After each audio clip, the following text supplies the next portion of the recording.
अऊज़ु बिल्लाहि मिनश शैतानिर रजीम बिस्मिल्लाहिर रहमानिर रहीम। मैं professor doctor Syed Mohammad Tanveeruddin Khudanumai, former head of the department of Persian Osmania university और डायरेक्टर मदरसा सूफिया, जो 1913 में कायम हुआ था, उसका मैं डायरेक्टर की हैसियत से आपसे मुखातिब हूँ। आज का जो हमारा मौजू है, सबसे अहम मौजू है। इस वक्त हिंदुस्तान में टिड्डी दल का हमला हो चुका है हिंदुस्तान पर।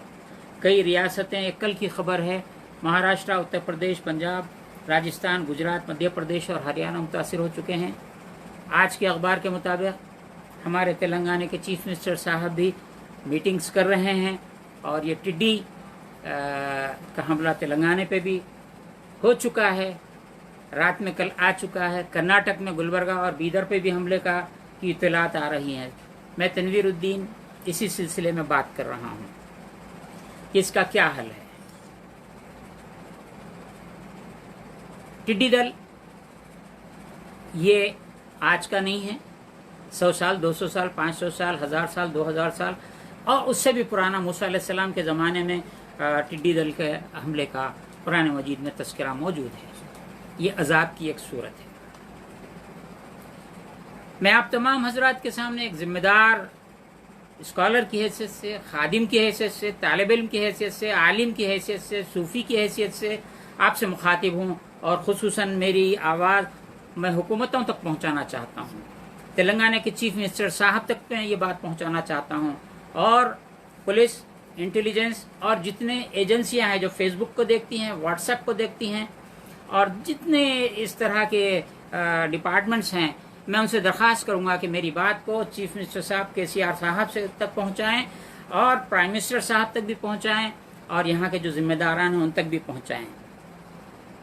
एक बात और मैं साफ कर दूं, ये कि 400 साल से हमारी फैमिली कभी हुकूमतों से कभी राबते में नहीं रही। मैं कोई पॉलिटिशियन नहीं हूँ, मैं कोई सोशल वर्कर नहीं हूँ, मैं रिलीजियो पॉलिटिकल लीडर भी नहीं हूँ, बल्कि सिर्फ मैं एक एकेडमिशियन हूँ, सूफी ट्रेनिंग में देता हूँ। आज हिंदुस्तान पे ये बला आई है, इसका हल क्या है मैं इतना ही बतलाना मेरा काम है और कोई दूसरा काम नहीं है।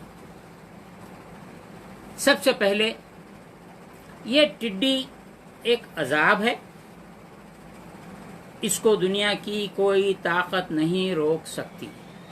आप ड्रोन से इसको स्प्रे करवाना चाहते हैं, इससे करवाना चाहते हैं, कोई टेक्नोलॉजी अब तक इसके सामने कामयाब नहीं हुई है। आज के अखबारात में बहुत बड़े बड़े तबसरे आए हैं। ये हजारों लाखों हेक्टेयर जमीन को चंद घंटों, चंद दिनों में साफ कर देती है। एक स्टेट से दूसरा स्टेट, दूसरे स्टेट से तीसरा स्टेट, इस तरह सारे मुल्क में। और ये भी बतलाया जा रहा है कि ईरान और दूसरे कंट्रीज से ये टिड्डी आया है। राजस्थान पे पहला हमला वहां से शुरू हुआ है, 1993 में भी हमला। बहर कैफ हमको इसमें जाना नहीं। ये है क्या, इसका हल क्या है?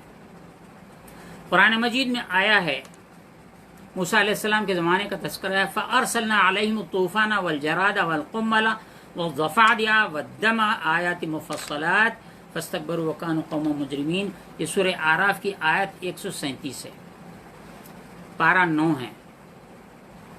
अल्लाह ताला फरमा रहा है, हमने उन पर भेजा तूफान, साइक्लोन, फिर टिड्डी।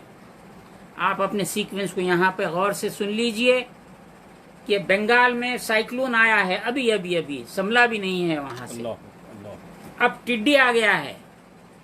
टिड्डी खड़ी फसलों को खा जाता है और वो तबाह कर रहा है। खड़ी फसलें ये मौसम में कट चुकी हैं, लेकिन जो कुछ भी बाकी हैं वो भी खा जाएगा। तरकारियों को, सब्जियों को भी साफ कर देगा।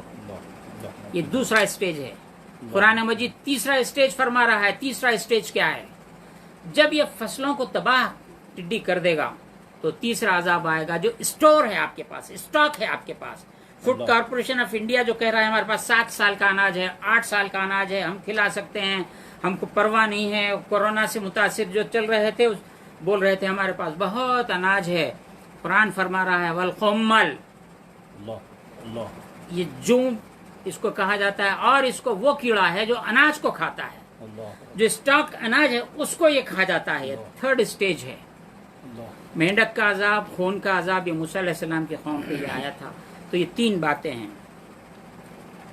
میں نے 22 مارچ 2020 جب پہلا دن جنتا کرفیو تھا، کورونا کو ڈیفیٹ دینے کے لیے، کورونا کو بھگانے کے لیے، اس ایپیڈیمک سچویشن کو ختم کرنے کے لیے، یہ وبا کو ختم کرنے کے لیے اذان دینے کے 7 اذانوں کا میں نے تذکرہ کیا تھا، اور اسی وقت یہ ٹڈی کے دل کا بھی میں نے تذکرہ کر دیا تھا۔ آپ پورے لنکس ہم اس میں دے چکے ہیں، آپ لنکس کو دیکھ سکتے ہیں۔ اب بتلانا یہ چاہتے ہیں ہم، اذان جو آپ 5 وقت اذان فجر، ظہر، عصر، مغرب، عشاء میں آپ اذان سنتے ہیں، یہ اذان وہ ہتھیار ہے ہمارا سبحان اللہ سبحان اللہ کہ آپ زلزلہ آ جائے،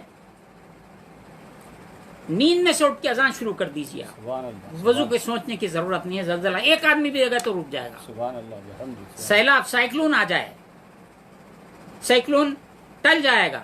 2009 میں جب کرنول میں طوفان آیا تھا، چھتوں پہ پانی چڑھ گیا تھا، مجھ سے کانٹیکٹ جب ہی کیا گیا دن میں 2 بجے، ٹیلی فونی کانٹیکٹ پہ ہم بات کیے تو 12 سال کا بچہ فون اٹھایا، ہم اذان کے لیے ہم نے کہہ دیا، چھتوں پہ اذان دینے لگے، 2 بجے اذان شروع ہوئے، 5 بجے زمین نظر آنے لگی، پانی ختم، سبحان اللہ پورا سبحان ختم ہو چکا۔ سبحان اللہ سونامی آ جائے، سیلاب آ جائے، ایک آدمی کھڑے رہ کر اذان دینا شروع کرے، ختم ہو جائے گا۔ سبحان اللہ اب جو ٹڈی دل کا عذاب ہے،